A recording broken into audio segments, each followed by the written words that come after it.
नमस्कार दोस्तों, आज मैं सुनाने जा रही हूँ आपको एक नई कहानी, एक घर की सच्ची कहानी। आपको ज़रूर ये कहानी पसंद आएगी। मुसीबत तो हमेशा साथ में रहती है, इसलिए आपको उनके साथ ही चलना पड़ता है, तभी आप अपनी मंजिल तक पहुँच जाते हैं। उसके पास पढ़ने के लिए समय नहीं था, क्योंकि वह हर वक्त काम में लगा रहता था। सुबह उठते ही वह अपने खेत में चला जाता था और सारा काम करके ही घर आया करता था। उसके पिताजी अक्सर बीमार ही रहते थे। वह उनकी सेवा भी बहुत करता था, लेकिन जब भी उसके साथ के लड़के स्कूल जाया करते थे तो वह भी यही सोचा करता था, मगर क्या किया जा सकता था। उसके पास समय था ही नहीं तो वह क्या करे। घर में सिर्फ उसके पिताजी और वह सुशांत ही रहता था। सुशांत अपने पिताजी के लिए खाना बनाना और घर की साफ सफाई और अपने खेत के सारे काम वही करता था।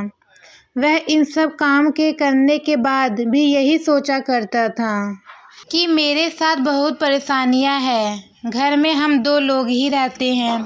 पिताजी अक्सर बीमार रहते हैं। मेरे साथ के सभी लड़के स्कूल जाते हैं। सुशांत को पढ़ना अच्छा लगता था, मगर वह कुछ नहीं कर पा रहा था। तभी एक दिन उसकी बुआ सुशांत के घर आई और कहने लगी कि ऐसा कब तक चलेगा, तुम बहुत परेशान हो। ऐसा करो कि तुम मेरे साथ चलो और वहीं पर रहो। सुशांत के पिताजी ने कहा कि ऐसा हो नहीं सकता है, तुम इस बात को अच्छी तरह जानती हो। मगर सुशांत को तो मेरे साथ भेज सकते हो। वह अकेला यहाँ पर कब तक ऐसे ही रहेगा, और तुम्हारे लिए भी ऐसे ही कह रही हूँ। सुशांत अगर यहाँ पर रहेगा तो वह कभी पढ़ नहीं पाएगा और जीवन में उसे आगे बढ़ना है। तुम ऐसा सोचते क्यों नहीं हो? सुशांत के पिताजी यह बात अच्छी तरह जानते हैं, मगर अगर सुशांत भी चला गया तो मैं अकेला यहाँ पर कैसे रहूँगा। सुशांत की बुआ को कुछ भी समझ नहीं आ रहा था। तुम उसे मेरे साथ भेजना भी नहीं चाहते हो और खुद भी जाना नहीं चाहते हो।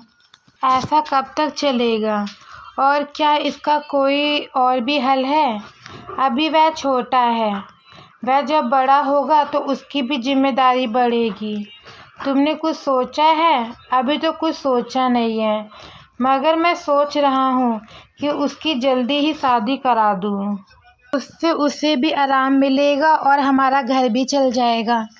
बुआ ने कहा कि तुम्हें कुछ समझ नहीं आता है, अभी वह छोटा है, अभी उसकी शादी ठीक नहीं है। मैं ऐसा करती हूँ कि मौसी की लड़की को यहाँ पर भेज देती हूँ, की परेशानी नहीं होगी, और तुम्हें इलाज भी करवा लेना चाहिए जिससे जल्दी ठीक हो जाओ।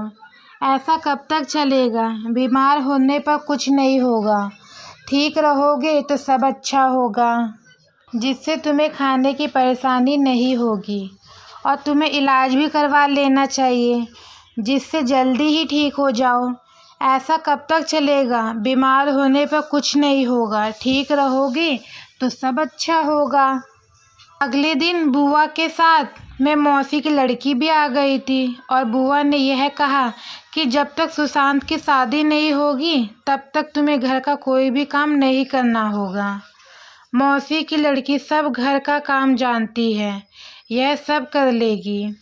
उसके बाद सुशांत को भी अच्छा लग रहा था, अब उसे ज़्यादा काम नहीं करना पड़ रहा था।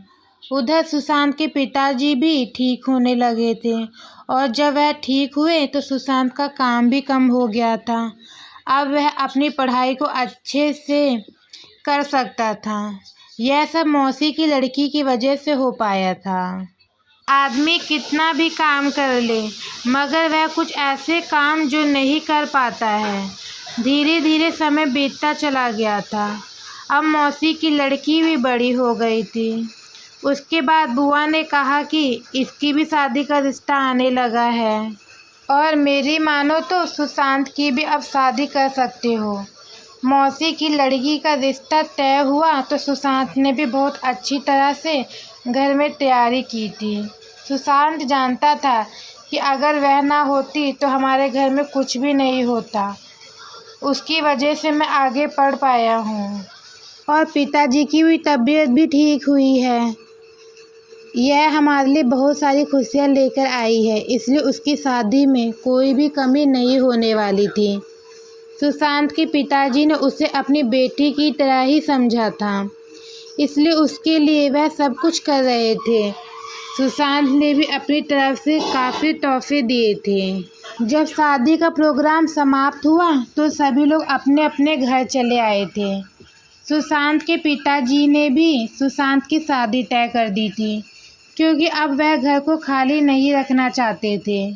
इसलिए सुशांत की शादी भी अब तय हो गई थी और अगले महीने उसकी शादी थी। सुशांत भी अपने पिताजी को खुश देखना चाहता था, क्योंकि वह जानता था कि पिताजी ने जीवन भर बहुत मुश्किल में मुझे संभाला है और धीरे धीरे पिताजी का काम भी कम कर दिया था। सुशांत को एक सेठ के यहाँ पर अच्छी नौकरी मिल गई थी। सेठ का गोदाम था और उसमें सामान रखा हुआ था। सभी लेन देन सुशांत ही कर रहा था। सेठ को भी सुशांत का काम अच्छा लग रहा था, क्योंकि वह बहुत ही ईमानदारी से सब कुछ कर रहा था। सुशांत की अब शादी भी होने वाली थी। शादी में जब बुआ आई तो कहने लगी कि अब सब कुछ अच्छा चल रहा है। सुशांत के पिताजी ने कहा कि यह सब तुम्हारी वजह से हुआ है। बुआ ने कहा कि तुम छोटे हो, इसलिए छोटे की मदद करना यह बहुत ज़रूरी है। इसमें और कुछ भी कहने की ज़रूरत नहीं है। अब सुशांत बड़ा हो गया है और वह तुम्हारी सबकी देखभाल कर सकता है। अब चिंता की बात नहीं है। सुशांत की भी शादी हो चुकी थी और अब सुशांत और उसकी पत्नी पिताजी की सेवा में लगे हुए थे। सुशांत जानता है कि उसके पिताजी उसके लिए बहुत मुश्किल उठाई है और अब उनकी सेवा करना उसका धर्म था। इस तरह सुशांत का जीवन सफल हो गया था और वह अपने काम को अच्छे से कर रहा था।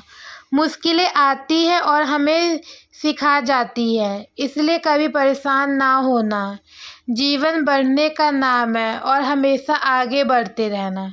तो दोस्तों, मेरी आज की ये कहानी यहीं पर ख़त्म होती है। आपको मेरी ये कहानी कैसी लगी कमेंट में ज़रूर बताएं। अगर आप मेरे चैनल पे नए हैं तो मेरे चैनल को सब्सक्राइब करें, लाइक करें। आगे आपको ऐसी और कहानियाँ सुनने को मिलती रहेगी। धन्यवाद।